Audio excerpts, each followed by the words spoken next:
সুপ্রিয় দর্শক, সবাইকে স্বাগত জানাচ্ছি এনটিভির সমসাময়িক গুরুত্বপূর্ণ বিষয় নিয়ে নিয়মিত আয়োজন টকশো এই সময়। সাথে আছি আমি মুকসিমুল হাসান। আজকে আমরা দিনের গুরুত্বপূর্ণ বিষয়গুলো নিয়েই মূলত এই আলোচনায় বিভিন্ন বিষয়গুলো নিয়ে আমরা কথা বলবো এবং শুরুতে আমরা জানিয়ে দেব দিনের গুরুত্বপূর্ণ সংবাদগুলো।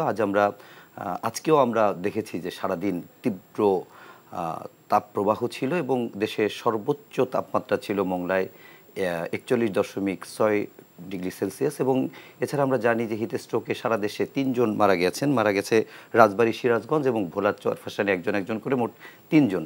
তো এটি যেমন একটি গুরুত্বপূর্ণ খবর, ঠিক তেমনি আমরা জানি যে উপজেলা নির্বাচন যেটি আসন্ন, সেটি প্রথম দফায় ভোট গ্রহণের তারিখ 8 মে। এরই মধ্যে প্রচারণায় নেমে গেছে গতকাল থেকেই প্রার্থীরা। আওয়ামী লীগ এবং বিএনপি নেতারা দুদলই দলীয় সিদ্ধান্ত যেটি রয়েছে সেটি মানার জন্য বিভিন্ন জায়গায় যারা প্রার্থী রয়েছে তাদেরকে আহ্বান জানিয়েছে। যদিও বিএনপি নির্বাচন আনুষ্ঠানিকভাবে বর্জনের ঘোষণা দিয়েছে, তারপরও দলের বিভিন্ন জায়গায় যারা প্রার্থী রয়েছে তাদেরকে বিভিন্নভাবে নির্বাচন থেকে সরে দাঁড়ানোর জন্য বলা হচ্ছে এবং আওয়ামী লীগের পক্ষ থেকে যারা এমপি মন্ত্রী এবং তাদের স্বজনরা যেন এই নির্বাচনে অংশ না নেয় সেজন্য দলের পক্ষ থেকে নির্দেশনা দেওয়া হয়েছে। এই বিষয়গুলো নিয়ে আমরা আলোচনা করব। পাশাপাশি আমরা জানি যে 6 দিনের সরকারি সফরে থাইল্যান্ডে গেছেন আজকে প্রধানমন্ত্রী। আজ আনুষ্ঠানিকভাবে কোনো কর্মসূচি না থাকলেও আগামীকাল তিনি বেশ কিছু কর্মসূচিতে অংশগ্রহণ করবে। আগামী পরশুদিনও তিনি অংশগ্রহণ করবেন। যদিও তার আগে, প্রধানমন্ত্রীর এই সফরে যাওয়ার আগে আমরা দেখেছি যে কুয়েতের আমির, কাতারের আমির, তিনি বাংলাদেশ সফর করেছেন এবং তার সফরে 2 দিনের সফরে 5টি সমঝোতা স্মারক এবং 5টি চুক্তি স্বাক্ষরিত হয়েছে। সেই বিষয়গুলো নিয়ে আমরা আলোচনার চেষ্টা করব। পাশাপাশি আমরা যে হজ আসন্ন রয়েছে, সেই হজ ফ্লাইট যেটি শুরু হচ্ছে সেটির বিষয়ে একটু কথা বলার চেষ্টা করব। এবং আমরা জানি যে সুপ্রিম কোর্টের আপিল বিভাগের 3 জন বিচারপতিকে আজকে নিয়োগ দিয়েছেন রাষ্ট্রপতি এবং আগামীকাল তাদের শপথ ইত্যাদি নানা বিষয় নিয়ে আলোচনার জন্য আমরা স্টুডিওতে 2 জন অতিথিকে আমন্ত্রণ জানাচ্ছি। আমার বামে রয়েছেন আওয়ামী লীগের সাংগঠনিক সম্পাদক, সাবেক সংসদ সদস্য অ্যাডভোকেট আফজাল হোসেন এবং তার বামে রয়েছেন বিএনপির ঢাকার দীর্ঘদিনের নেতা, বলা যায় ঢাকা মহানগরের দক্ষিণের আহ্বায়ক এবং বিএনপি চেয়ারপারসনের উপদেষ্টা আব্দুস সালাম। আপনাদের দুজনকেই স্বাগত জানাচ্ছি এনটিভির স্টুডিওতে। আমরা শুরুতেই একটু উপজেলা নির্বাচনেই যেতে চাই। আমি আব্দুস সালাম আপনার কাছ থেকেই শুরু করতে চাই। সেটি হচ্ছে যে প্রথম দফায় বিএনপির পক্ষ থেকে, সব দফায় এর আগেই বলা হয়েছিল যে তারা বিএনপি এই নির্বাচনে অংশ নিবে না, কিন্তু তারপরও আমরা দেখেছি যে কয়েকটি জায়গায় বিএনপির কিছু স্থানীয় নেতারা এই নির্বাচনে চেয়ারম্যান এবং কোথাও কোথাও ভাইস চেয়ারম্যানে রয়েছে। যেমন বলা যায় যে 38 জন বিএনপির এরকম প্রথম ধাপে অংশগ্রহণ করছে এবং যেটি 8 মে নির্বাচনে অংশগ্রহণ যেটি হবে। আর এরই মধ্যে দ্বিতীয় ধাপে যে নির্বাচন রয়েছে 21 মে, তার জন্য 35 জন নেতা মনোনয়নপত্র জমা দিয়েছেন। দলের সিদ্ধান্ত আমরা দেখেছি যে যারা এই নির্বাচন থেকে তাদের সরিয়ে আনার জন্য চেষ্টা করা হবে এবং আজকে আমরা একটি কঠোর সিদ্ধান্তও দেখেছি। তা আসলে যারা নির্বাচনে আসলে অংশগ্রহণের সিদ্ধান্ত নিয়েছে বা ইতিমধ্যে দলের সিদ্ধান্তের বাইরে যে নির্বাচনে কাজ করছে, আসলে তাদেরকে সরিয়ে আনা কতটা সম্ভব হবে? আপনাকে ধন্যবাদ। আমার সাথে সহ আলোচক একজন বিজ্ঞ রাজনীতিবিদ, ওনাকেও ধন্যবাদ জানাই এবং যারা আজকের অনুষ্ঠান দেখছেন শুনছেন সবাইকে ধন্যবাদ। বিএনপি একটি গণতান্ত্রিক রাজনৈতিক দল এবং বিএনপি বিশ্বাস করে যে নির্বাচনের মাধ্যমেই সরকারের পরিবর্তন হবে এবং নির্বাচনের মাধ্যমেই যেগুলো স্থানীয় পরিষদ যেগুলো আছে নির্বাচনের মাধ্যমেই সেগুলো হবে। কিন্তু আসলে মূলত তো নির্বাচন নাই। এই সরকার, এই আওয়ামী লীগ ক্ষমতায় আসার পর থেকে নির্বাচনী প্রক্রিয়াটাকেই তারা ধ্বংস করে ফেলেছে, যে কারণে আজকে নির্বাচনের প্রতি জনগণেরও একটা অনীহা চলে আসছে। এটা একমাত্র কারণ যে সব কিছু তারা দলীয়করণ এমন পর্যায়ে করছে যে সেখানে অন্য কোনো দলের সে নির্বাচন করার সুযোগও তারা রাখে না, বা কেউ নির্বাচন করলেও সেই সুযোগ তারা পায় না, বা নির্বাচিত হওয়ার পরেও তারা সেই চেয়ারে বসতে পারে না, বসতে পারলেও সেটা ফাংশন করতে পারে না, ফাংশন করলেও দেখা যায় যে সেখানে বরাদ্দ পর্যন্ত পায় না। এর জন্যই আজকে এই লোকাল নির্বাচন করে তো কোনো লাভ নাই, পরিষ্কার কথা। এবং আমরা যেটা মনে করি যে আজকে দেখেন, এর আগের এই উপজেলা নির্বাচনকে কেন্দ্র করে লোকাল নির্বাচন, এগুলো কিন্তু ছিল কোনো দলনিরপেক্ষ, দলের দলের ব্যানারে কখনোই নির্বাচন হতো না, কিন্তু আওয়ামী লীগ ক্ষমতায় আসার পরে এটাকে দলীয় ব্যানারে নিয়ে গেল। কেন নিয়ে গেল? যে তারা মনে করলো যেটা করলে তাদের গ্রাসরুট লেভেলে তাদের একটা সাংগঠনিক অবস্থান শক্তিটা তারা আসবে, যাতে জাতীয়ভাবে তারা তাদের সংগঠন তাদের শক্তিশালী হয়। কিন্তু এটাতে দেখা গেছে যে তারা বরঞ্চ সেই নির্বাচনের প্রক্রিয়াটাকে তারা ক্ষতিগ্রস্ত করেছে।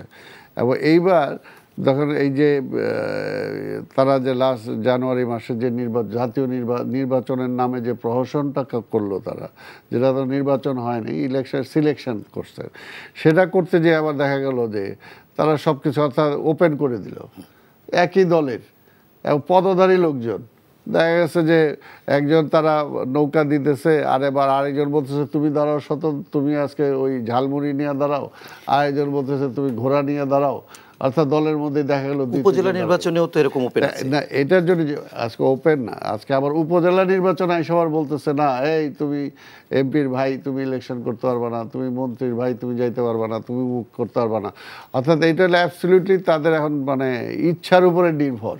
এটা কোনো সিস্টেমের কোনো ব্যাপার নাই, সংবিধানের কোনো ব্যাপার নাই, নির্বাচন কমিশন এখানে, এটা তো আমরা এর আগেই বলছি যে নির্বাচন কমিশন একটা ছোটো জগন্নাথের মতো, এখানে তো তাদের স্বাধীনভাবে কাজ করার কোনো। আচ্ছা, এইটা নিয়ে আফজাল ভাইয়ের কাছে একটু জিজ্ঞেস করে আবার আপনার কাছে যাব, যেটি সবশেষ আব্দুল সালাম ভাই বলছিলেন যে দলের একেবারে জাতীয় নির্বাচনে আমরা দেখেছি যে এক ধরনের বিএনপি না আসার কারণে নির্বাচনকে প্রতিদ্বন্দ্বিতাপূর্ণ করার জন্য ওপেন করে দেওয়া হয়েছে, সব জায়গায় উন্মুক্ত করা হয়েছে। যদিও এর আগে আমরা বিভিন্ন সময় আওয়ামী লীগের দেখেছি যে সাংগঠনিক শৃঙ্খলার ক্ষেত্রে অনেক শক্তিশালী এবং কঠোর ভূমিকাই রাখে, কিন্তু এখানে হয়তো প্রতিদ্বন্দ্বিতাপূর্ণ করার জন্য সেটি করা হয়েছে। একইভাবে আমরা দেখেছি এবার উপজেলা নির্বাচনেও সেটি করা হয়েছে, কিন্তু এই যেটি সালাম ভাই যে অভিযোগটা করলো কোনো সিস্টেম নাই, যেখানে যেরকম মনে করছে সেরকম করছে, আসলে কি এরকম? মন্ত্রী এমপি স্বজনরা নির্বাচন কেন করতে পারবে না বলে আওয়ামী লীগ মনে করে? না, এটা তো আমাদের দলীয় সিদ্ধান্ত, এবং এটি অন্য দল অথবা অন্য যারা জনপ্রতিনিধি হতে চায় তাদের জন্য তো এই বাধ্যবাধকতা নাই। না, আমরা যেটা মনে করেছি যে আমাদের দলের সর্বোচ্চ নীতি নির্ধারণীয় পর্যায় থেকে সিদ্ধান্তটি নেওয়া হয়েছে যে নির্বাচনকে অবাধ, সুষ্ঠু, নিরপেক্ষ করতে হবে। নির্বাচনে যাতে কোনোভাবে কেউ প্রভাব বিস্তার করতে না পারে, নির্বাচনের সৌন্দর্য যাতে কোনোভাবে কেউ বিঘ্নিত করতে না পারে, তার জন্য কিছু কিছু জায়গায় আমাদের জনপ্রতিনিধি অথবা আমাদের যারা মাননীয় মন্ত্রী মহোদয় আছেন সেই তরফ থেকে কোনো প্রার্থী মাঠের নাম ঘোষণা করেছে। তো আমরা মনে করেছি যে এটি যদি হয় তাহলে আমাদের দলের মধ্যে এক ধরনের অনেকের মধ্যে হতাশাও নেমে আসতে পারে এই কারণে যে আমার দলের অনেক নেতা কর্মী দীর্ঘ আন্দোলন সংগ্রাম, লড়াই সংগ্রাম করে এখন একজন মন্ত্রী হয়েছেন, একজন এমপি হয়েছেন, এখন তিনি যদি তার ভাইকে আবার উপজেলা চেয়ারম্যান করেন অথবা তার স্ত্রীকে যদি অন্য জায়গায় দাঁড় করান, মেয়রে দাঁড় করান, সুতরাং এই যদি হয় তাহলে আমাদের নেতাকর্মীদের অন্য যারা আছে তারা কি করবেন? সেই ক্ষেত্রে আমাদের দলের একেবারে নিজস্ব সিদ্ধান্ত। এটি আমি মনে করি যে এখানে উদ্দেশ্য একটাই, স্পিরিট একটাই, সেটা হলো নির্বাচনকে সুষ্ঠু সুন্দর। কিন্তু এতে বিএনপির সমস্যাটাকে, বিএনপির তো এক্ষেত্রে এখানে বাধা নাই, তারা যা কাউকে প্রার্থী করতে পারে এবং সেখানে এখন যেটা হলো যে বিএনপি ইলেকশনে অংশগ্রহণ করতে চায় না এবং অংশগ্রহণ করবে না। এখন এটি হলো বিএনপির একটা স্ট্যান্ড, তাদের অনেক দিন ধরেই যারা করছে নির্বাচনে অংশগ্রহণ করছে না। এখন আমি আসলে কয়েকদিন আগে ওই আবার নতুন করে পড়তেছিলাম যে আবুল মনসুর আহমেদের যে আমার দেখা রাজনীতির 50 বছর, তো সেখানে খুব মানে কি বলে মানে এক ধরনের খুবই হাস্যরসের তার কথার মধ্যে থাকে। তো সেটি হলো যে এই জুয়া খেলা একটা দাম দেয় না, শেষ দাম, যে একবার প্রথম একটা দাম দিল, দ্বিতীয় একটা দাম দিল, একটা তারপরে চিন্তা করে যে এইবার একটা শেষ দাম দিয়ে দেখি, তখন সব সুদে আসলে সব আমরা উসাল করবো। কারণ বিএনপি এই যে নির্বাচন তো আর জুয়া খেলা না, কিন্তু তারা নির্বাচনটাকে একটা জুয়া খেলার মতো গ্রহণ করছে। এখন তারা বলছে যে এই যে শেষ দানের মতো কি দিল, যে এই অসহযোগ আন্দোলন অথবা একেবারে 21শে আগস্টের মতো ঘটনা অথবা মানে এইরকম বিভিন্ন রকম এমন একটি ঘটনা করে অগ্নি, সন্ত্রাস, খুন খারাপি। সুতরাং সেই জায়গায় করে বিএনপি জনবিচ্ছিন্ন এমনভাবে হয়ে গিয়েছে, এখন তাদের হাতে আর কোনো অস্ত্র খালি নাই। সুতরাং এখন তারা নির্বাচনে অংশগ্রহণ করতে পারছে না, তারা শুধু মানে চেয়ে চেয়ে দেখছে। এখন এটি করে আমি মনে করি যে এটা একটা দেউলিয়ত্বের বিষয়। নির্বাচন করতে হবে, ক্ষমতায় যাওয়া অথবা নেতাকর্মীদের টিকিয়ে রাখা সমস্ত কিছু, কিন্তু নির্বাচনী একটি গণসংগঠনের নির্বাচন ছাড়া কোনো বিকল্প নাই। এখন এই বিকল্প তাদের কি বিকল্প কি? বিকল্প তো অনেক চিন্তা তারা করেছে, কিন্তু সেই বিকল্প তো সফল হয় নাই। এখন গুজব সৃষ্টি করা হয়েছে, হত্যা সন্ত্রাস খুন করা হয়েছে, জঙ্গিবাদী আচরণ করা হয়েছে, এবং একেবারে সর্বশেষ তার অসহযোগের মতো একটা কর্মসূচি ঘোষণা করেছে। কর্মসূচিতে কেউ সাড়া দেয় নাই। এখন সাড়া না দেওয়ার কারণে স্বাভাবিকভাবেই বিএনপির মধ্যে একজন হতাশা কাজ করতেছে। এখন তারা একের পর এক নির্বাচন বর্জনের ঘোষণা দিচ্ছে, এবং এটি আমি মনে করি যে এখন আসলে ভোতা হয়ে গিয়েছে। তাদের দলের নেতাকর্মীরা এটাকে কিন্তু আর গ্রহণ করছে না। সুতরাং সেই ক্ষেত্রে আমি বিএনপির নেতাকর্মীদের অথবা তাদের নেতৃস্থানীয় নেতৃবৃন্দ যারা আছেন, তাদের এখন আর ওই টেমস নদীর পাড়ের দিকে তাকিয়ে থেকে লাভ নাই। সালাম ভাই সজ্জন রাজনীতিবিদ, আমি মনে করি তাদেরও নতুন করে চিন্তা ভাবনা করার সুযোগ আছে। নির্বাচন অথবা এই সকল গণতান্ত্রিক প্রক্রিয়া, এটিকে বাদ দিয়ে অগণতান্ত্রিক চিন্তা করে ক্ষমতায় যাওয়া অথবা অন্য কিছু করা, সেটি বাংলাদেশে আসলে সম্ভব না। এবং একটু সংক্ষেপে একটু সালাম ভাইয়ের কাছে এই বিষয়টা একটু জানতে চাই। আফজাল ভাই বলছিলেন যে এটি দেউলিয়াতের পরিচয়, এবং এভাবে দিনের পর দিন যদি নির্বাচন বিএনপি বয়কট করে, সেটি প্রতিবাদের পরিবর্তে ক্ষতিকরও হতে পারে বিএনপি। আমরা তো নির্বাচনটাই চাই, হ্যাঁ, কিন্তু ওনারা তো সেই নির্বাচনটাই খায় ফেলছেন। ওনারা তো এটা আওয়ামী লীগের ঐতিহ্য, তাই না? যে কারণে যুদ্ধ করলাম, দেশ স্বাধীন করলাম, তারপরে গণতন্ত্র, ভোট, সেই সময় তারা খায় বাকশাল করে ফেললো। তো এখনও তাই। মনে করেন যে সব দল মিলে একটা সিদ্ধান্তে আসলো যে কোনো দলীয় সরকারের অধীনে নিরপেক্ষ নির্বাচন হতে পারে না, আমরা দিতে পারি না, সেই কারণে নির্দলীয় একটা সরকার হইতে হবে। সেটার জন্য এরশাদ সাহেবকে সরানো হলো, 90 ঘটলো।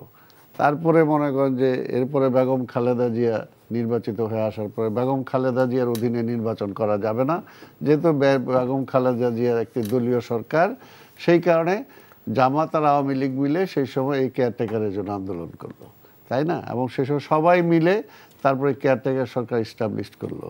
এবং সবচেয়ে বড় যে কথা, যেটা কেয়ারটেকার সরকারের আমলে দেখা গেছে, যে কটা নির্বাচন হয়েছে, প্রত্যেকটা নির্বাচনে রানিং যে গভর্নমেন্ট, সে কিন্তু নির্বাচিত হতে পারে নাই। তার মানে এটা জনগণের মাঝে বা সবার মাঝে এটা এস্টাবলিশড যে অন্তত একটা নিরপেক্ষ নির্বাচন কেয়ারটেকারের আমলে হয়েছে।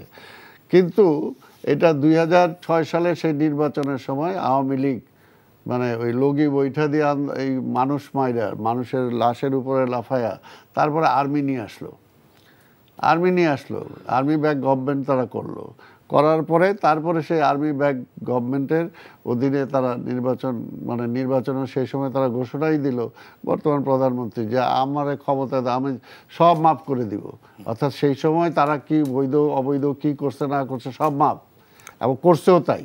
ক্ষমতায় আসার পরে দেখা গেল যে ওই যে তারা ক্ষমতায় আসলো, আর ক্ষমতা ছাড়া যাবে না, অর্থাৎ এখন আমার অধীনেই নির্বাচন হবে। আওয়ামী লীগ এর আগে যেটা বলছে যে দলীয় সরকার, আওয়ামী লীগ বিরোধী দলে থাকতে যা বলছে আমরা কিন্তু এখনও তাই বলতেছি, তার চেয়ে নতুন একটা কথাও বলতেছি না, যে খালেদা জিয়া সরকারের অধীনে যদি নিরপেক্ষ নির্বাচন না হইতে পারে এক মাগুরার কারণে, আজকে আওয়ামী লীগ তো সব সিট মাগুরা বানাই দিছে, কাজে হাসিনার অধীনেও নিরপেক্ষ নির্বাচন হইতে পারে না। এই জন্যই সেই কেয়ারটেকারটা দরকার, সব দল মিলে যেটাই করছিল। কিন্তু না, ওনাদের হলেও ওনারা প্রধানমন্ত্রী থাকবেন, ওনার সব মন্ত্রণালয় থাকবে, ওনারা পার্লামেন্ট থাকবেন, তারপরে নামকে আস্তে খালি আপনি নির্বাচনে আসবেন, তারপরে আপনাকে দিল কি দিল না সেটা 18 সালও দেখছে। 18 সালে তো আমরা নির্বাচনে গেছি, কি বলছিল বর্তমান প্রধানমন্ত্রী, আমার উপর আস্থা রাখেন, আমি মুখের কন্যা, আমি একটা আস্থাশীল একটা নির্বাচন করে দেবো। কি দিতে পারে নাই, দিনের ভোট আগের রাত্রেই করে ফেলছে। তারপরে কি হলো, এরপরে আবার আর 24 সালে কি হলো, এটা দেখা গেলো যে ইলেকশনই হলো না, আবার তারা সিলেকশন করলো আমি ডামি আর আমার আরেকজন, অর্থাৎ আমাদের মধ্যেই সিলেকশন। তো নির্বাচনই তো নাই। আমরা বলতেছি, বিএনপি তো বারবার বলতেছে বিএনপি নির্বাচনের ছাড়া অন্য কোনো প্রশ্ন চিন্তা করে না, বিএনপি চায় নির্বাচন, কিন্তু সেই নির্বাচনটাই নাই, যে কারণে আজকে জনগণও তো আজকে বুঝতে পারছে। বিকাশে কম খরচে ক্যাশ আউটের লিমিট বেড়ে 50,000, প্রিয় এজেন্টও 2টা। আপনি যেটি বলছিলেন সেটি শেষ করবেন, একই সঙ্গে জানতে চাই যে যারা দলীয় সিদ্ধান্তের বাইরে যে নির্বাচনের প্রস্তুতি নিচ্ছে তাদের ব্যাপারে দল কি ভাবছে। না শোনেন, আমরা তো বললামই যে কোনো নির্বাচন নাই, তারপরে তো দলের পক্ষ থেকে আমাদের যেহেতু সিদ্ধান্তই আছে যে এই নির্বাচনের এই প্রহসনে যাওয়ার কোনো মানেই হয় না, তো সেই কারণে দলের সিদ্ধান্ত হলো যে আমাদের দল এটায় অংশগ্রহণ করার কোনো সুযোগ নাই। যারা অংশগ্রহণ করেছে তাদেরকে বলা হয়েছে যে তোমরা উইথড্র করো, তারপর যদি উইথড্র না করে সাংগঠনিক যে ব্যবস্থা নর্মালি নেয়ার সেটা তো নেয়াই হবে, সেটা তো কোনোই নেই। কিন্তু বিষয়টা হলো যে যেটা আমি বলতেছি যে যদি নির্বাচন ছাড়া কোনো বিকল্প নাই, কিন্তু নির্বাচনের প্রসেসটাই তো আজকে আওয়ামী লীগ ধ্বংস করে দিছে শুধুমাত্র তারা ক্ষমতাকে দীর্ঘায়িত করার জন্য। আর ক্ষমতাকে দীর্ঘায়িত করার পরেও যদি বুঝতাম যে ধরেন ঠিক আছে আজকে তারা ক্ষমতায় থাকা অবস্থায় বিএনপির সাথে এমন একটা রিলেশন ডেভেলপ করছে যে না ঠিক বিএনপি তার অধীনে নির্বাচনে আসতে কোনো বাধা নাই, বা অন্তত মনে করে যে না ফেয়ার ভোটটা হবে, সেই অবস্থাটা তো সৃষ্টি করতে পারে নাই। তারা বেগম খালেদা জিয়া 3 বারের প্রধানমন্ত্রী, তার সাথে কি আচরণটা করছে, তাই না? তাকে জেলে নেওয়া তো দূরের কথা, এখন তারা একটা চিকিৎসার কোনো সুযোগ পর্যন্ত তারা আজকে দিচ্ছে না।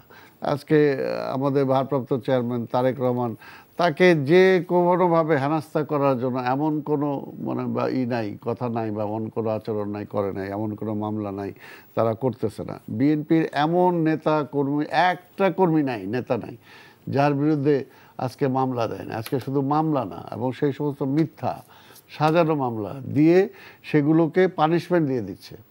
অর্থাৎ বলতেছে যে আপনাকে যে আমি মিনিমাম একটা আপনার উপর আমার একটা ফেইথ থাকবে যে হ্যাঁ আপনাকে রেখে আমি একটা জাস্টিস পাবো, তাই তো পাচ্ছি না। আমি যদি পাইতাম তাহলে না আপনি বলতেন, কিন্তু এই সরকারের আমলে তারপরও বলতেছেন যে না আপনি আমাকে মানতে হবে। How come? কিন্তু এই সরকারের শুরুর দিকে কিন্তু 5 সিটিতে নিরঙ্কুশভাবে বিএনপি জয় পেয়েছিল। এটাই তো হলো, যেহেতু ওই সময় নির্বাচনটা ওরা ওই কন্ট্রোল করে নাই, নির্বাচনটা ছেড়ে দিয়ে ফ্রি নির্বাচন হয়েছে, সেই নির্বাচনগুলো হওয়াতেই তো তাদের মাথা খারাপ হয়ে গেল।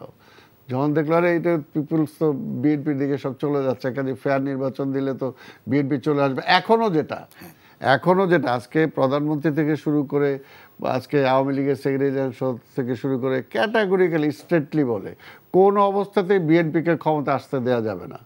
How come? আওয়ামী লীগ কীভাবে ডিসাইড করবে যে কে ক্ষমতায় আসবে কে আসবে না? পিপুল উইল ডিসাইড। কিন্তু তারা এই জন্য যাতে ভোট হইলে বিএনপি ক্ষমতায় চলে আসবে, এই জন্য ভোটই হইতে পারবে না। আজকে ওই অবস্থাটা করতে আমার কথা হলো যে এটা আপনি ভোট ক্ষমতা কে যাবে না যাবে পাবলিক ভোট দিবে। তো বিএনপি যদি খারাপ হয় বিএনপিকে মানুষ ভোট দিবে না, কিন্তু আপনার মানুষের অধিকারটাই কেড়ে নেবেন যে না তুই ভোটই দিতে পারবে না, কারণ তুই ভোট দিলে বিএনপিরে দিবা, এই জন্য ভোটই নাই। আজকে তো প্র্যাকটিক্যালি তো আওয়ামী লীগ সেই অবস্থাটাই নিয়ে গেছে, তাই না? যেটা আজকে আফজাল ভাই যেটা বলার চেষ্টা করলেন যে বিএনপি জুয়া খেলার মতো সেই জায়গায় একটা মারতেছে যে দেখে নো, আমরা কি বলতেছি, আমরা নির্বাচনটা চাই। নির্বাচন ছাড়া বিএনপি ক্ষমতা যাওয়ার কোনো সুযোগ আছে? মনে কর যদি আদার্স কিছু হয় তাহলে আদার্সরা ক্ষমতায় যাবে, বিএনপি তো ক্ষমতায় যাওয়ার সুযোগ নাই। বরঞ্চ সেটাকে আমরা বলছি নো, সেই পথে যায় না। আওয়ামী লীগকেও বলছি যে ওইটা গেল আপনারও লাভ নাই, কাজে আপনি ডেমোক্রেসিটা ফিরিয়ে দেন, আপনি ভোটের রাজনীতিতে থাকেন, অন্য জায়গায় আপনি এইভাবে কয়দিন টিকায় রাখবেন? আস্তে আস্তে টিকে এক জায়গায় তো আপনাকে শেষ করতেই হবে, তাই না? তো কাজে সেই পথে যায়েন না। পৃথিবীতে বহু আছে এরকম যে একটা ডেমোক্রেটিক ওয়েতে একটা সরকার আসার পরেও কীভাবে সে ডিক্টেটরশিপে চলে গেছে, আবার তাদের পরিণতিটা কি হয়েছে, আমাদের সেগুলো দেখা দরকার। তা আজকে তো সে অবস্থা হয়েছে। আজকে মনে করেন যে আমরা তো দেখছি যে আজকে আফজাল ভাই জুয়া খেলার কথা বললেন, আমি বললাম যে ক্যাসিনো বাণিজ্য দেখেন, এই বাংলাদেশের মানুষকে ক্যাসিনো জুয়া খেলা তো আওয়ামী লীগ দেখাইলো, শিখাইলো, এবং সেই ক্যাসিনো থেকে যে সমস্ত যা কিছু বের হয়ে আসছিল তার থেকে কি সরকার শিক্ষা দিছে? আচ্ছা, একটু উপজেলার দিকে থাকি, আমি একটু আফজাল ভাইয়ের কাছে যেতে চাই। আফজাল ভাই, অনেকগুলো বিষয়ে অভিযোগও করা হলো যে 5 সিটি কর্পোরেশন নির্বাচন যেটি আমরা দেখেছি 2013 সালের শেষের দিকে, এবং সেই 5 সিটি নির্বাচনে বিএনপি নিরঙ্কুশভাবেই বিজয় পেয়েছিল। তারপরে পরের বছর 5 জানুয়ারি এর পরের সংসদ নির্বাচন হয়েছে, কিন্তু বিএনপির পক্ষ থেকে অভিযোগটি করা হচ্ছে যে পরে আর পরবর্তীতে এইরকম নির্বাচনের প্রক্রিয়া দেখেনি, যে কারণে তারাও নির্বাচনের প্রতি বীতশ্রদ্ধ হয়ে যাচ্ছে না। আসলে আস্থা কেন তারা পাচ্ছে না, বা আস্থা কেন সরকার তৈরি করতে পারছে না? এখন বিএনপি নির্বাচনে জেতার গ্যারান্টি চায়। এখন নির্বাচনে জিততে হলে অথবা ক্ষমতায় যাওয়ার সিঁড়ি তো গণতান্ত্রিকভাবে ভোট। আপনি ভোটে অংশগ্রহণ করবেন না, বুঝলাম জাতীয় নির্বাচন সেটি ক্ষমতায় যাওয়ার বিষয় থাকে, অন্য বিষয় থাকে, আপনাদের হয়তো হিসাবে মেলেনি, কিন্তু স্থানীয় সরকার নির্বাচন যেটি আপনাদের নেতা কর্মীরা অংশগ্রহণ করার জন্য উন্মুখ হয়ে বসে আছে, সেখানেও আপনারা বাধা দিলেন। সুতরাং ভোটের ব্যাপারেই আপনাদের এক ধরনের অনীহা। তাহলে আমরা তো একেবারেই ধরে নিতে পারি যে এইখানে আসলে বিএনপির মনের মধ্যে সুপ্ত বাসনা হলো অগণতান্ত্রিক পন্থায় ক্ষমতা যাওয়ার চিন্তা। এখন যেটা হলো যে ক্ষমতাকে দীর্ঘায়িত করার চেষ্টা, এই বাসনা কখনো আওয়ামী লীগ করে না, বঙ্গবন্ধু কন্যা এটা লালনও করে না। তিনি কি সবসময় বলেন আমি মানুষের সেবা করার জন্য এসেছি। এখন যেটা হলো যে আজকে 21 বছর আমরা ক্ষমতার বাইরে ছিলাম।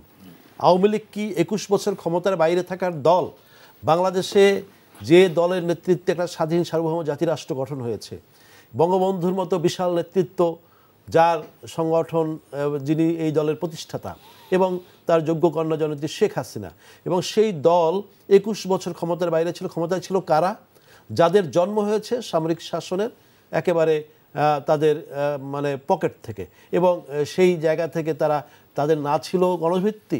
হঠাৎ করে কোনো এক জেনারেলের হুইসেল দিয়ে তিনি ঘোষণা করলেন, বাংলাদেশে তিনি ক্ষমতা নিলেন এবং দল গঠন করলেন। পরবর্তীতে একই কায়দায় জাতীয় পার্টির সময় দল গঠন করা হয়েছে, তারই প্রতিপক্ষ এবং খালেদা জিয়া। সুতরাং এই যে দল গঠন করার বাংলাদেশ প্রতিক্রিয়া, তারা যখন গণতন্ত্রের কথা বলে তখন তো বলতেই হয় যে এই যে জিয়াউর রহমান সাহেব গণতন্ত্রের কথা বলে, তিনি কোন গণতন্ত্র উপহার দিয়েছিলেন?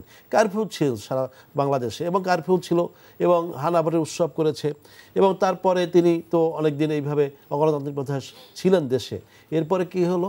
এরপরে যে সত্তার সাহেব আসলেন 1981 সালে।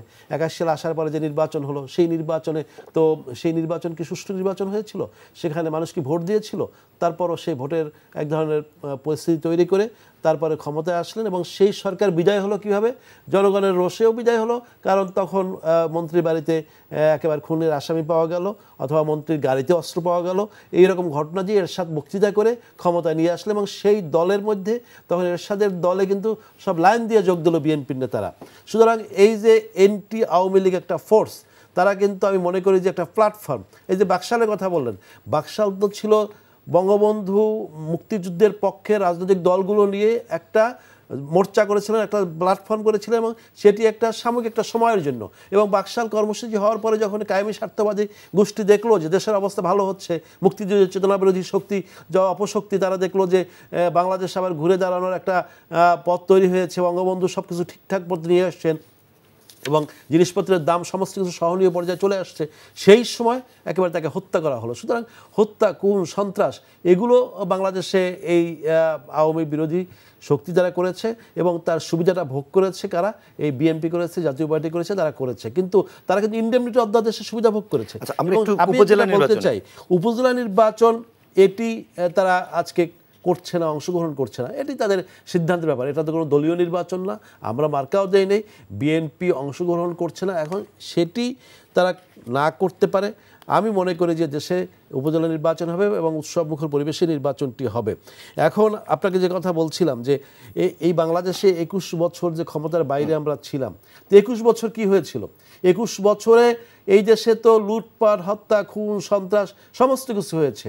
আপনি দেখেন যে তারপরে যে 1991 সালের নির্বাচন, বিএনপি এত কথা বলে যে তারা একেবারে তাদের নাকি মানে তাদের জনসমর্থন একেবারে সব কিছু নাকি চুয়ে চুয়ে পড়তেছে। এখন সেই সময় তো জামাতের সমর্থন ছাড়া বিএনপি ক্ষমতায় আসতে পারে নাই।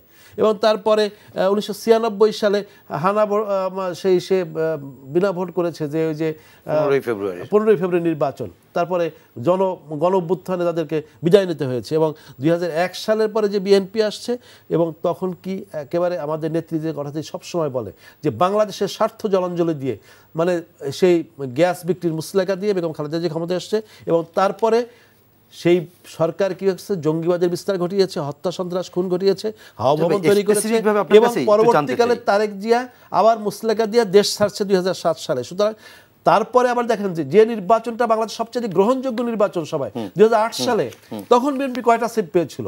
29টা সিট পেয়েছিল, পরে উপনির্বাচন আরেকটা সিট পেয়ে 30টা সিট পেয়েছিল। সুতরাং সেই বিএনপি বাংলাদেশে এমন কি কাজ করেছে যাতে তারা ক্ষমতায় যাওয়ার মতো তারা মানে সিট পেতে পারে? সুতরাং আমি সেটা বলছি না, সিট পেতে পারে অথবা না পেতে পারে সেটা তাদের ব্যাপার, কিন্তু নির্বাচনে যে আসতে হবে। 2014 সালে যে নির্বাচনে আসলো না, 2018 সালে যে নির্বাচনে আসলো, সেই নির্বাচনে আসার মতো নির্বাচন করেছে একটা নির্বাচন। সেটা তো তাদের সুখকর স্মৃতি না, আসার পরে তাদের স্মৃতি তো মানে তাদের জন্য তো ওই অভিজ্ঞতাটা সুখকর না, যে কারণে তারা এই নির্বাচনে অংশ নেয়নি। মাত্র 7 জন তাদের নির্বাচিত হয়েছে। না, 7 জন নির্বাচিত হয়েছে, কিন্তু সেই নির্বাচনটা পরিচালনা তারা কিভাবে করেছে? নির্বাচনে এক একটা সিটে 3-4 জন প্রার্থী দিয়েছে, 4-5 জনের কাছে টাকা নিয়েছে, এবং তাদের দলের নেতাকর্মীদের মধ্যে এক ধরনের নির্বাচন নিয়ে কে নির্বাচন করবে, কখন করবে, কি করবে, এসব নিয়ে একদম বিশৃঙ্খল অবস্থা চলছে। আসন্ন উপজেলা পরিষদ নির্বাচন নিয়ে আমার যে প্রশ্নটি আপনার কাছে ছিল, যে দলের পক্ষ থেকে বলা হয়েছে যারা মন্ত্রী এমপির স্বজন তারা এই নির্বাচনে অংশ নেবে না, কিন্তু দেখা গেছে যে নাটোরের জুনায়েদ আহমেদ পলকের শ্যালক তিনি সহ মোট মাত্র 3 জন নির্বাচন থেকে সরে দাঁড়িয়েছে। এখনও 20 জনের উপরে বিভিন্ন মন্ত্রী এমপির একেবারে কাছের স্বজনরা নির্বাচনে অংশ নেওয়ার প্রস্তুতি নিচ্ছে, নির্বাচনে প্রচারণায় অংশ নিচ্ছে। এবং আজ এ প্রসঙ্গে দলের আওয়ামী লীগের সাধারণ সম্পাদক তিনি বলেছেন যে শেষ পর্যন্ত অপেক্ষা করতে হবে যা কারা নির্বাচনে অংশ নিচ্ছে না। একেবারে ঠিক কথা তিনি বলেছেন যে প্রথম ধাপের নির্বাচনে হয়তো নির্বাচন কমিশনের বেঁধে দেওয়ার সময় চলে গিয়েছে, কিন্তু কোনো প্রার্থী নির্বাচনের শেষ দিন পর্যন্তই কিন্তু তিনি তার নির্বাচনের প্রচারণা অথবা প্রার্থিতা থেকে সরে দাঁড়াতে পারেন, এটা ঘোষণা দিয়েও করতে পারেন আমি নির্বাচন করব না। স্বাভাবিকভাবে ভোটারদের কাছে বাণীটা দিলে তখন এটাও কিন্তু একটা কাজ হয়। সুতরাং সেটি আমি মনে করি যে সেই সুযোগটি এখনও আছে। তবে আমাদের দলের অবস্থান অত্যন্ত পরিষ্কার এবং স্পষ্ট, আমরা বুঝে শুনে সমস্ত সিদ্ধান্ত নিয়েছি। আমাদের দলের সাধারণ সম্পাদক কিন্তু স্পষ্টত বলেছেন যে এই যে দলীয় শৃঙ্খলা এটি আমরা করেছি নির্বাচনের সৌন্দর্য রক্ষার জন্য, নির্বাচনী পরিবেশ সুষ্ঠু করার জন্য, সকলের অংশগ্রহণ নিশ্চিত করার জন্য, এবং যারা আজকে এই কথাগুলো বলে মানে যারা নির্বাচনে অংশগ্রহণ করছে না তারাও কিন্তু বোঝা উচিত যে আওয়ামী লীগের এই যে স্ট্যান্ড এটা হলো যে তাদের একটা নির্বাচনকে সুষ্ঠু সুন্দর করার জন্য তাদের ভিতরগত এক ধরনের মানে এটি একটি অবস্থান তৈরি করে দেওয়া, সেটি যারা মানবে না, এটি আমাদের দলের সিদ্ধান্ত যে তাহলে আমাদের দলীয় কিন্তু শৃঙ্খলা ভঙ্গের অভিযোগে তাদের বিরুদ্ধে ব্যবস্থাটি হবে। ছোট্ট আরেকটা ব্যাপার একটু জানতে চাই যে এই যে দলীয় সিদ্ধান্তের ব্যাপারে, সেক্ষেত্রে আপনারা বলেছেন যে এমপি মন্ত্রীদের স্বজন, আজকেও আওয়ামী লীগ সাধারণ সম্পাদকের কাছে সেই প্রশ্নটি ছিল যে স্বজন কারা, অর্থাৎ স্বজন বলতে কি স্ত্রী কিংবা ভাই নাকি চাচা মামা খালু শ্যালক, কতদূর থাকবে এই স্বজনের সংজ্ঞা স্পষ্ট আপনারা করেননি, এটি কি একটি রাজনৈতিক কৌশল? না, এটি আপনার একেবারে আমাদের যে বক্তব্য তার স্পিরিট যদি আমরা বুঝি তাহলে মানে নির্বাচনে প্রভাবিত হতে পারে, নির্বাচনের সৌন্দর্যটা নষ্ট হতে পারে, এবং কেউ মনে করতে পারে যে অমুক একজন ক্ষমতাশালী ব্যক্তি তার আত্মীয় দাঁড়িয়েছে, এই নির্বাচনটি সম্পর্কে একটা ভিন্ন বার্তা থাকতে পারে। সুতরাং সেটি যাতে স্থানীয় পর্যায়ে না থাকে এবং ওই প্রভাবিত হতে পারে সেইটা স্বজন বলতে ওখানেই বলা হয়েছে যে মানে যে আত্মীয়তার মাধ্যমে এটা প্রভাবিত হতে পারে এবং ওই পর্যন্তই আমরা মনে করি স্বজন। সেই ক্ষেত্রে সন্তান, স্ত্রী, ভাই অথবা পরিবারের নিকট আত্মীয় যারা, সেটি আমি মনে করি বিবেচ্য বিষয়। তবে এই ক্ষেত্রে একটা বিষয় আছে যে অনেকে আগে নির্বাচন করে তারা উপজেলা চেয়ারম্যান আছেন অথবা নির্বাচন করছেন, অতীতে একটা ধারাবাহিকতা আছে, তাদের ক্ষেত্রে কিন্তু আমরা মনে করি যে এটি না। কিন্তু হুট করে যিনি আমার দলের কোনো পদ পদবিতে নাই, যিনি শুধুই আত্মীয় এবং আত্মীয়তার জোরেই তিনি একটা ইলেকশন করবেন, এটি আমি মনে করি হওয়া উচিত না। এটি হলে রাজনীতির বলতে যেটা বোঝায় যেটি আমরা ধারণ করি, লালন করি আমাদের নেতাকর্মীদের সামনে, সেটি উপস্থাপন করি, সেই জায়গায় আমি মনে করি যে ওই জায়গাটিতেই আমরা মানে এটি ব্যারিকেড দেওয়ার চেষ্টা করি। আমরা একটু আব্দুল সালাম ভাই আপনার কাছে আবার যেতে চাই। একটু একটা প্রশ্ন অ্যাডভোকেট আফজাল হোসেন দীর্ঘতার আলোচনার ভিতর দিয়ে করেছেন, এবং প্রশ্নটি আমি যদি বড় করে বলি, গতকাল আওয়ামী লীগ সাধারণ সম্পাদক ওবায়দুল কাদের তিনিও তার দলের একটি যৌথ সভায় তিনি বলেছেন আওয়ামী লীগ এদেশের একমাত্র রাজনৈতিক দল যারা নির্বাচন ব্যবস্থাকে স্বাধীন এবং কর্তৃত্বপূর্ণ করেছে। একইভাবে আজকে আফজাল হোসেন তিনিও প্রশ্ন তুলেছেন যে 21 বছর আওয়ামী লীগ ক্ষমতার বাইরে ছিল, সে 21 বছর আসলে দেশে কতটা গণতন্ত্র ছিল কিংবা নির্বাচন ব্যবস্থা কেমন ছিল? একমাত্র আওয়ামী লীগের আমলেই গণতন্ত্র আওয়ামী লীগ বারবার হরণ করছে, ভোটের অধিকার হরণ করছে, মানুষের মৌলিক অধিকার হরণ করছে আওয়ামী লীগের আমলেই। এটা মনে করেন যে প্রথমত 73-এর নির্বাচন কি হলো, আজকে যে খন্দকার মুস্তাকের নাম ওনারা নিতে একটু করেন, খন্দকার মুস্তাককে জেতানোর জন্য দাউদকান্দির রশিদ ইঞ্জিনিয়ার যখন জিতে গেছে তখন ব্যালট বাক্স ঢাকায় না তারপরে তার ডিক্লেয়ার করা হয়েছে। তাই কাজেই আওয়ামী লীগের আমলে প্রতিটা সময় আপনি যদি বলেন এরপরে 21 বছর 20 বছর, এটা তো আওয়ামী লীগের ব্যর্থতার জন্য। এটা তো আমি মানি যে মনে করেন হ্যাঁ আওয়ামী লীগের ঐতিহ্যবাহী দল, আওয়ামী লীগের নেতৃত্বে মুক্তিযুদ্ধ হয়েছে, ঠিক আছে, কিন্তু তারা তারপরে ক্ষমতায় আসার পরে তো সেই মুক্তিযুদ্ধ দিয়ে মনে করেন আমি একটা মুক্তিযুদ্ধ হিসাবে আমার স্বপ্নটা কি ছিল যে আমার দেশ আমি স্বাধীন করব, এই দেশে আর আমার রাজপথে গুলি করে আমার মানুষ মারবে না, পল্টনে আর আমার জনসভার দরকার হবে না, আমার ভোটটা আমি দিয়ে আমার সরকার আমি নির্বাচিত করব। কিন্তু আমি কি পাইলাম? স্বাধীনতার পর আমি কি পাইলাম? স্বাধীনতার পর তো এই আওয়ামী লীগের লুটপাট তন্ত্র শুরু হলো এবং লুটপাটের কারণে সেই সময় দুর্ভিক্ষ আসলো দেশে, দুর্ভিক্ষ দিয়ে মানুষ না খেয়ে মারা যেতে থাকলো, তাই না? তা আওয়ামী লীগের ব্যর্থতার জন্য তারপরে সেই সময় কি 15ই আগস্ট কারা ঘটাইলো? আওয়ামী লীগ ঘটাইলো। আওয়ামী লীগ তো হত্যার রাজনীতি শুরু করলো এবং হত্যার রাজনীতি শুরু করার পরে এই 15ই আগস্ট তারা দিল, মার্শালও তারা দিল, সেই সময় তারা সব রাজনৈতিক দল নিষিদ্ধ করে দিল, রাজনীতি নিষিদ্ধ করে দিল, কোনো ভোট টোট নাই, কিছুই নাই, একবার পার্লামেন্টে যে ইচ্ছা মতো যেটা ইচ্ছা তারা করে, অর্থাৎ সমস্ত কিছু ধ্বংসের। যদি তারা মুক্তিযুদ্ধের পক্ষে সেই সময় আজকে তারা বলতেছে যে দেশের প্রয়োজনে বাকশাল করছে, হ্যাঁ করতেন। যুদ্ধের পরবর্তী সময়, যুদ্ধের পরপরই যখন সরকার হলো তখন সর্বদলীয় সরকার করতেন, তখন তো করলেন না কেন? তখন আওয়ামী লীগের সরকারটা কোন ম্যান্ডেটের উপরে করলেন, কোনটার উপরে করলেন? সেটা তো এগুলো তো প্রশ্ন। তো যদি সেটাই চাইতেন, এই জন্য বললো যে প্রথম থেকেই আওয়ামী লীগের বাইরে তারা চিন্তাই করতে পারে না এবং শুধু আওয়ামী লীগ করতে যায়। এখনও বললাম না যে তারা বলে না তারাই থাকলে স্বাধীনতা থাকবে, তারাই থাকলে গণতন্ত্র থাকবে, অথচ তারাই এইটা বলেই সব গণতন্ত্র শেষ করে দেয়। আজকে কি হয়েছে? 21 বছর ক্ষমতার বাইরে তারা কেন ছিলেন? তাদের ব্যর্থতার কারণে যদি সেটি হয়, একই সঙ্গে একটা সাপ্লিমেন্টারি প্রশ্ন করে আপনি আপনার বক্তব্যই চালান। সেটি হচ্ছে যদি তাদের ব্যর্থতার কারণে আওয়ামী লীগ 21 বছর ক্ষমতার বাইরে থাকে, তাহলে বিএনপি যে এখন 16-17 বছর বা 18 বছর ক্ষমতার বাইরে আছে, এটিও কি বিএনপি তার ব্যর্থতার কারণে? না, বিএনপির ব্যর্থতা না, এটা আপনি দেখেন, এটা হলো যে 90-এর সবাই ওই যে বললাম, আমি আগেই বললাম যে 90 প্লাস পরবর্তী পর্যায়ে 91-তে যখন খালেদা জিয়া ক্ষমতায় আসলো, তারপর 96 নির্বাচনের আগে আওয়ামী লীগ এবং জামাত তারা কেয়ারটেকারের নিয়ে আন্দোলন করলো, রাইট? তারপরে মনে করেন তারপরে পার্লামেন্ট বসে বেগম খালেদা জিয়া রিজাইন করে কেয়ারটেকার গভর্নমেন্ট দিয়ে দিল, এটা তো সবার সর্বজন গৃহীত। তারপরে আওয়ামী লীগ এসে কি করলো? তারপরে মনে করেন 2006-এর নির্বাচন করতে দিল না। কেন দিল না? যে কেয়ারটেকার এটা ঠিক মতো হয় নাই।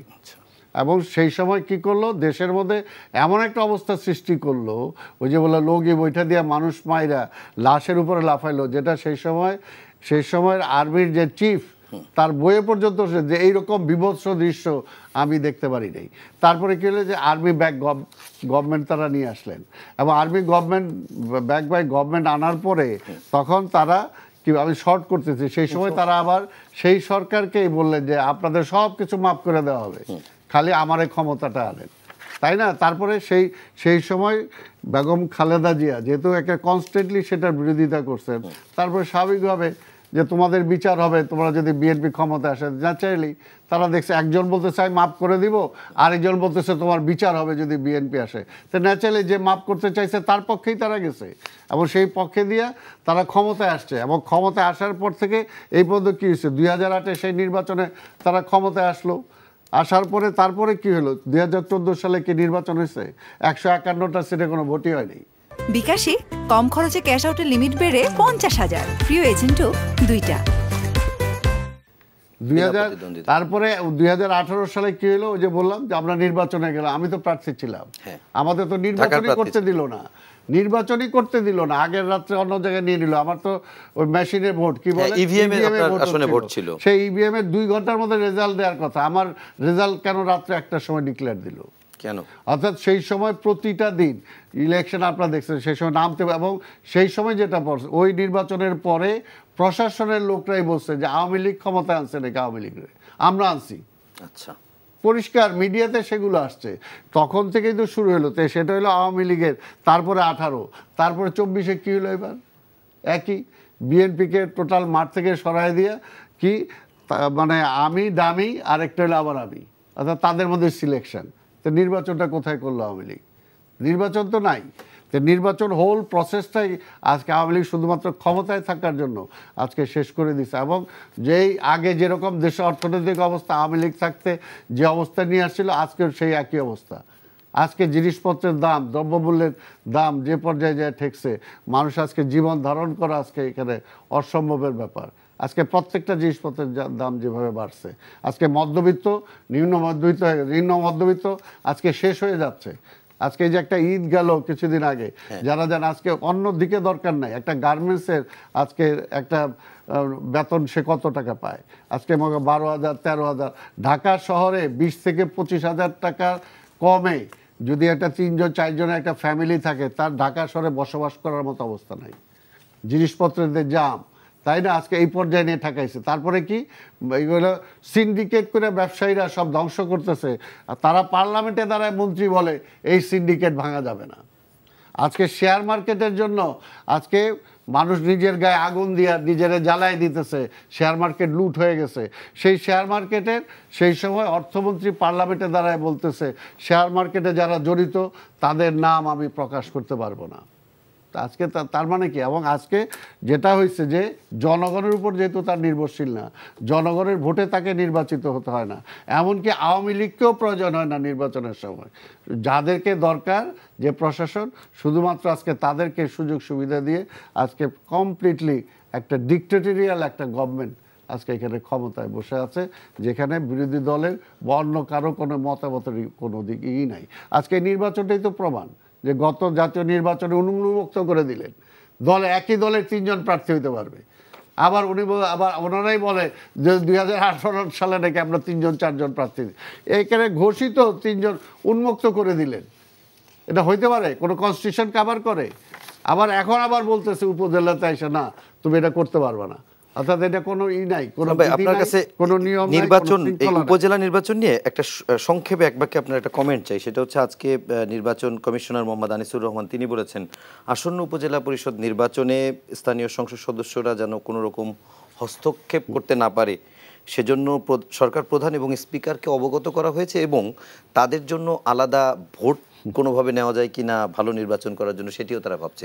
কতটুকু প্রয়োগযোগ্য আপনি মনে করেন? একটু এক বাক্যে উত্তর দিলে ভালো। কোনোভাবে, এটা বললাম তো যে কোনোভাবেই এই যে নির্বাচন কমিশন কি তারা কি প্রমাণ করতে পারছে? যদি তাদের থাকতো তাহলে তো জাতীয় নির্বাচনই হয়। ওনারা বলছে যে জাতীয় নির্বাচনের থেকেও ভালো নির্বাচন করবে। মুখে কি বললো সেটা, তারা কি করতেছে সেটা হলো ব্যাপার। তারা কি করতে পারছে? কিছুই করতে পারে না এই পর্যন্ত। তাদের আমলে আজকে কুমিল্লার মেয়র যখন একটা জাতীয় নির্বাচন ওই সময় প্রভাব বিস্তার করতেছে, তাকে সরে যাইতে বললো, আবার 1 ঘন্টা পর একটা টেলিফোনে পরে বললো না আমি এটা বলতে পারি না, তাই না? তো কাজেই এইখানে যেটা হলো যে এই নির্বাচন কমিশনের আপনি আইন বলবেন, অনেক আইন আছে, আইনের প্রয়োগ তো নাই। প্রয়োগ আছে, প্রয়োগ হলো সরকারি দলের বেলায় একরকম, বিরোধী দলের বেলায় একরকম। আইন তো আছেই, যে আইন বাংলাদেশে আছে যথেষ্ট। বাংলাদেশের পুলিশকে যদি ফ্রিলি ওয়ার্ক করতে দেয় এবং দলের বাইরে করতে দেয়, বাংলাদেশ এই পুলিশ ইজ এনাফ সব কিছু ঠিক করা। আজকে নির্বাচন কমিশনও যেটা আইন আছে সব কিছুই করতে পারে, কিন্তু ওই যে আমরা বলছি যে প্রধানমন্ত্রীর দিকে তাকায় থাকে, উনি কি বলবেন, এই কারণেই সব কিছু, ওই কারণে ওইটা হয় না, তাই না? ওই কারণে এটা হয় না। এর জন্যই আজকে যেটা বলি, আজকে ওনারা বলছেন যে পপুলারিটি, আরে আমরা তো পপুলারিটিটা দেখতে চাই। আপনি জোর করে ক্ষমতায় থাইকা কেন পপুলারিটি যাচাই করতে চান? ওই ক্ষমতাটা ছাইরা পপুলারিটি দেখেন না, তাহলে তো দেখা যায় শূন্যের কোঠায় চলে আসছে। এই জন্যই তো ওনারা ভয় পান। কারণ এই যে জিয়া রহমানের সমালোচনা করেন, জিয়া রহমান সমালোচনা করে তো লাভ নাই। এই জামাতের সাপোর্ট নিয়ে জিয়া রহমানের বিরুদ্ধে ওনারা প্রেসিডেন্ট নির্বাচন করছিলেন। আচ্ছা, আপনি নির্বাচন নিয়ে অনেকগুলো অভিযোগ করেছেন, পাশাপাশি আরেকটি বিষয় নিয়ে কথা বলেছেন আপনি, অ্যাডভোকেট আফজাল হোসেন। আপনি সবগুলো নিয়ে উত্তর দিতে পারবেন, কিন্তু স্পেসিফিকভাবে আমি একটি বিষয়ে নির্বাচনের বাইরেও আমরা একটু যেতে চাই। সেটি হচ্ছে যে আওয়ামী লীগের প্রধান নির্বাচনী ইশতেহার এবার যেটি ছিল, দ্রব্যমূল্যের ঊর্ধ্বগতি রোধ করা, মানুষের ক্রয় ক্ষমতার ভিতরে নিয়ে আসা এবং মানুষের দুর্ভোগ লাঘব করা, এটি আওয়ামী লীগের এবার নির্বাচনী প্রতিশ্রুতি 1 নম্বর ছিল। যে 12টি মেইন পয়েন্ট ছিল তার ভিতরে এটি ছিল 1 নম্বর। তো আসলে 1 নাম্বার পূরণেই কি আওয়ামী লীগ ব্যর্থ হচ্ছে? না, আমি মনে করি যে দ্রব্যমূল্য এটি তো বাংলাদেশের একেবারে ভিতরকার বিষয় না, এটা একটা বিশ্ব পরিস্থিতি, সমস্ত কিছু এর সাথে কিন্তু সম্পর্কিত। আপনি দেখেন যে মানে ইউক্রেন রাশিয়া যুদ্ধ, তারপরে আমাদের যে শেষ মুহূর্তে এসে আবার একটা যুদ্ধ শুরু হলো যে গাজা নিয়ে, আজকে ইসরায়েলের সাথে সমস্যা, এবং আবার মোরল রাষ্ট্রগুলো, তাদের যে স্যাংশন, সমস্ত কিছু নিয়ে কিন্তু তেলের দাম বৃদ্ধি পাওয়া, পরিবহনের খরচ বেড়ে যাওয়া, তো এই সকলের কারণে এই ঘটনাগুলো ঘটছে। তারপর আমি মনে করি যে আমাদের মানে দ্রব্যমূল্য কমানোর ব্যাপারে সরকারের পক্ষ থেকে যে আন্তরিকতা অথবা তাদের যে কার্যকর ভূমিকা, এটি আছে বলেই কিন্তু মানুষ কিছুটা সহনীয় পর্যায়ে কিন্তু জিনিসপত্রের দাম আরেকটু সহনীয় আসবে বলে আমরা আমি আশা করি, আরেকটু সহনীয় পর্যায়ে। কিন্তু আমি যেটা মনে করি যে আওয়ামী লীগ কিন্তু এমন একটা রাজনৈতিক দল, আমরা কিন্তু কারো মানে দিকে তাকিয়ে অথবা কেউ আমাদের ক্ষমতায় বসিয়ে দেবে তার জন্য আমরা রাজনীতিটা করি না। এই বিএনপি তারা কিন্তু মানে প্রতি মুহূর্তে তারা নালিশি রাজনৈতিক সংগঠনে পরিণত হয়েছে। তারা সমস্ত কিছু নিয়ে বিদেশিদের উপর ভরসা করে। আওয়ামী লীগ কখনোই সে ভরসাটি করে না। এখন যেটা হলো যে আজকে মুক্তিযুদ্ধের পরে এই বাংলাদেশে মুক্তিযুদ্ধের ভিত্তিতেই সরকারটা পরিচালিত হবে, দেশের মানুষ মুক্তিযুদ্ধের চেতনার ভিত্তিতে লালিত হবে, এবং একটা বঙ্গবন্ধু যে ঐক্যের একবারে 7ই মার্চের যে অঙ্গুলি হেলনে যে বাংলাদেশ, এবারের সংগ্রাম, স্বাধীনতার সংগ্রাম, এবারের সংগ্রাম, মুক্তির সংগ্রাম, সেই যে বাংলাদেশের যে দার্শনিক ভিত্তি, সেই জায়গা থেকে বাংলাদেশটা সরে গিয়েছিল বঙ্গবন্ধু হত্যাকাণ্ডের পরে। এবং তখন এই যে সালাম ভাই নিজেকে মুক্তিযুদ্ধের দাবি করলেন, তিনি কাদের সাথে একত্রে চলে মুক্তিযুদ্ধের চেতনা বাস্তবায়ন করবেন? তিনি ঘাতক রাজাকার আলবদর তাদের সাথে গাড়িতে পতাকা দিয়ে একসাথে সরকার পরিচালনা করে তারা মুক্তিযুদ্ধের চেতনা বাস্তবায়ন করবেন। সুতরাং এটা এক ধরনের বক্তব্য।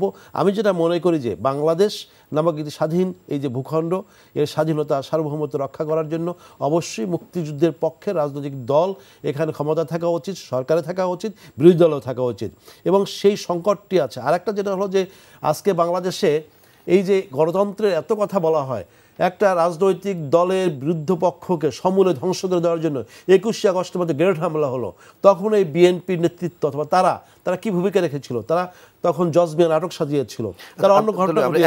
আমি যেটা মনে করি যে আজকে বাংলাদেশের অবস্থা ভালো। এই যে শ্রমিকদের কথা বলা হয়, হাহুতাশ করা হয়, বিএনপি কি করেছে?